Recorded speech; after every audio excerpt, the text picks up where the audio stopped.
Lying just opposite the appropriately named Museum Street, the British Museum was the first public national museum in the world. Hi, my name's Eddie St Jean and I'm the editor of What's Hot London magazine, and I'm on a mission to find out which of the UK's top 2 cultural institutions is the number 1 tourist attraction.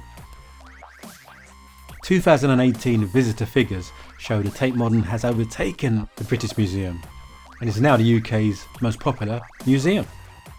What we're going to do, we're going to go through each of the steps that draws us closer to the conclusion of which, in truth, is the UK's top cultural institution.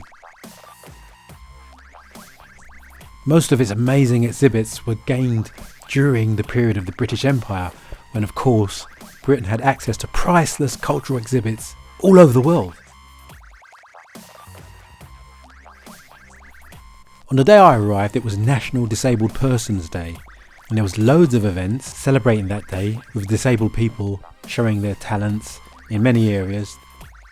There was a concert right in the main hall. Here you'll find the biggest collection of Egyptian artifacts, objects and historical finds outside of Egypt itself. Also colossal stone sculptures from the Assyrian Empire.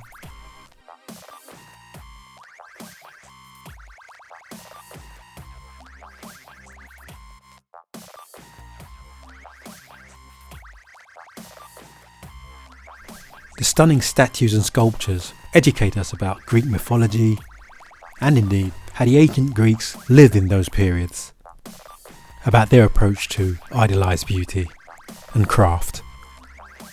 Their most famous of leaders, Alexander the Great, of course, has pride of place. According to history, he conquered the world aged 21.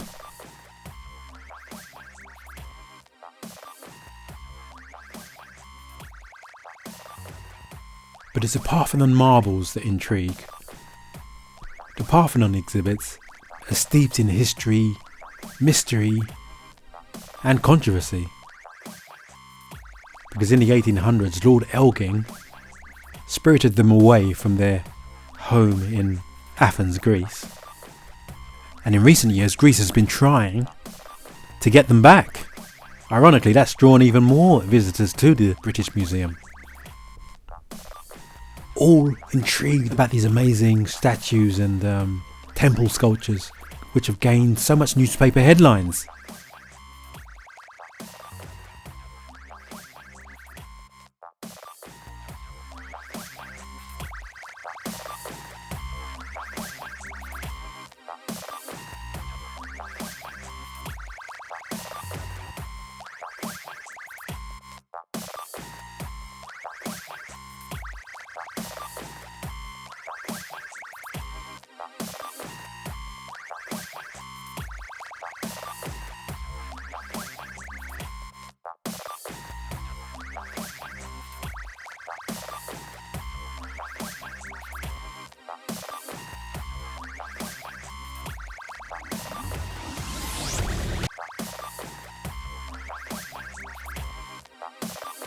The Mexico Room in the British Museum spans thousands of years, right from around 200 BC until the Spanish conquistadors arrived in 1521.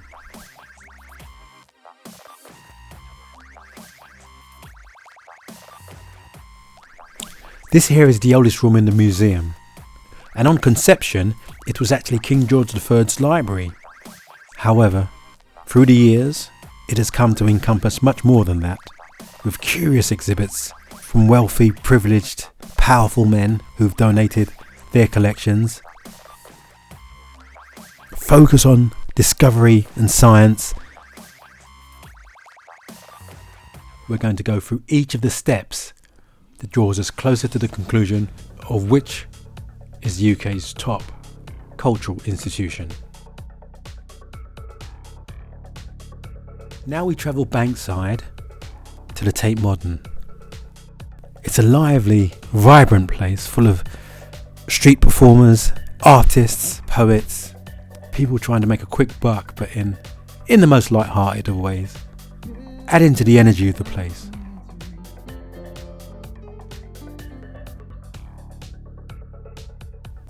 Let's go inside anyway and find out exactly why the Tate Modern knows the head. It is part of the Tate Group and has a national collection of British art, dated from around 1900 to today. And it is one of the largest museums in the world, of that there is no doubt. 5.9 million visitors a year, that's even more than a British museum. It takes up a massive 8.4 acres of space.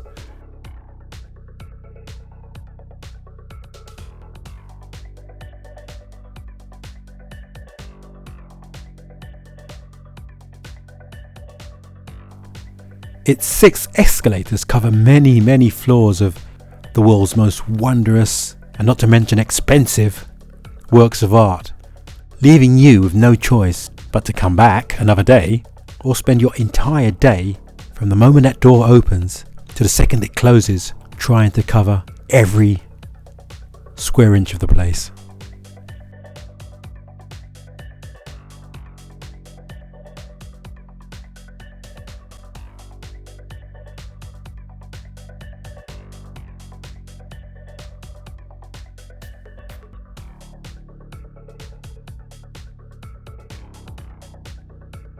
Almost anything can be termed art once it has that all-powerful signature inscribed on it somewhere.